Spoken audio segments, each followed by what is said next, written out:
everyone, welcome to my YouTube channel. My name is Shweta and currently I'm a third year BSc Nursing student in Government Medical College Chalon. आज की video में हम बात करने वाले हैं BHU BSc nursing से related. BHU से BSc नर्सिंग करने के लिए एलिजिबिलिटी क्या होनी चाहिए, BHU में फीस स्ट्रक्चर, उसके अलावा BHU में hostel facilities and mess facilities के बारे में बात करेंगे। देन हम बात करेंगे BHU में क्लासेस की टाइमिंग, उसके बाद हम बात करेंगे BHU में सेमेस्टर एग्जाम्स के बारे में, और लास्टली हम बात करेंगे BHU और KGMU BSc नर्सिंग के लिए आपको कौन सा चूज करना चाहिए, कौन सा बेस्ट रहेगा। स्टार्ट करते हैं। सबसे पहले हम बात करते हैं एलिजिबिलिटी की। तो अगर आप BHU से BSc नर्सिंग करना चाहते हैं, फर्स्ट इज BHU क्या है, ये मैंने एक्सप्लेन करना मैं भूल गई। BHU is Banaras Hindu university, जो कि आपका वाराणसी में है।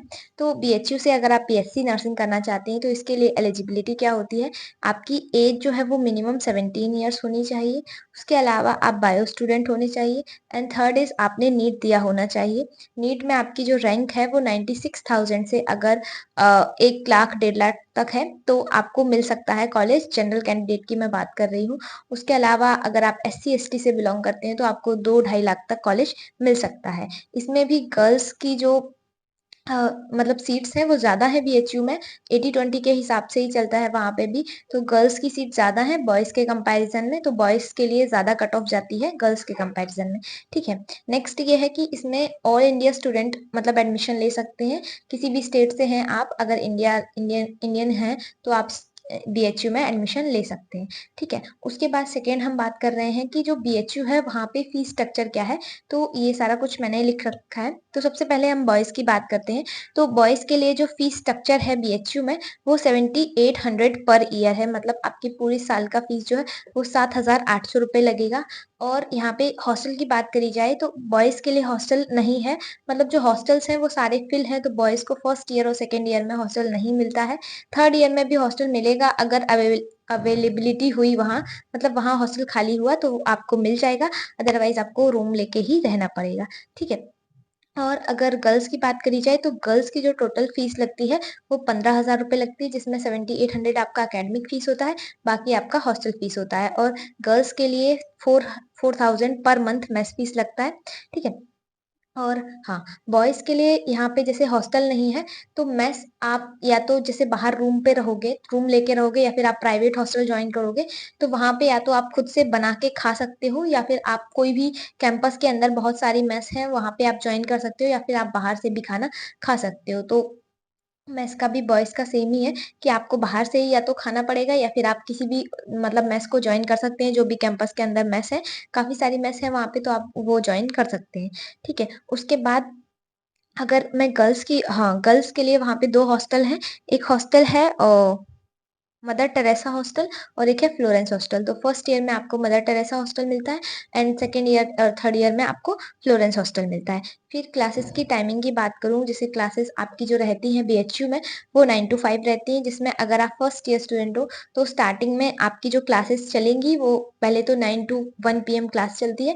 देन आपका 1 आवर का लंच होता है, उसके बाद आपकी 2 to 5 PM क्लासेस चलती हैं स्टार्टिंग में। देन जब आपका क्लिनिकल पोस्टिंग स्टार्ट होता है तो उस टाइम पे आपकी 8 to 12 या फिर 9 to 12 जो रहती है आपकी क्लिनिकल रहती है। उसके बाद आपकी क्लासेस चलती हैं मतलब 12 to 5 PM या 4 PM, जैसे अगर 8 बजे से है तो 4 PM तक, और अगर 9 बजे से चल रहा है उस टाइम पे कॉलेज तो आपका 5 बजे तक। तो इस अकॉर्डिंग फिर क्लासेस रहती हैं। उसके बाद सब्जेक्ट्स जो हैं वो सारे सब्जेक्ट सबके लिए सेम ही रहते हैं, मतलब INC का सिलेबस है। तो जो सिलेबस आपको स्टेट गवर्नमेंट में पढ़ाया जाता है वही आपको BHU में भी पढ़ाया जाता है। जो INC के थ्रू अप्रूव सिलेबस है वही आपको पढ़ना पड़ता है। नेक्स्ट है हाँ बॉन्ड फीस। तो बॉन्ड फीस जैसे अगर मैं यूपी की बात करूँ तो यूपी में अगर आप BSc नर्सिंग करते हो एंड बीच में अगर आप वो कोर्स लीव करते हो तो यहाँ पे अभी कोई बॉन्ड फीस नहीं लगती है, आप चाहे तो लीव कर सकते हैं। बट कई सारे स्टेट्स में लगता है, वैसे ही BHU में भी बॉन्ड फीस लगता है। तो जो BHU का बॉन्ड फीस है वो 5,000 रुपए है। ठीक है। नेक्स्ट है सेमेस्टर एग्जाम्स।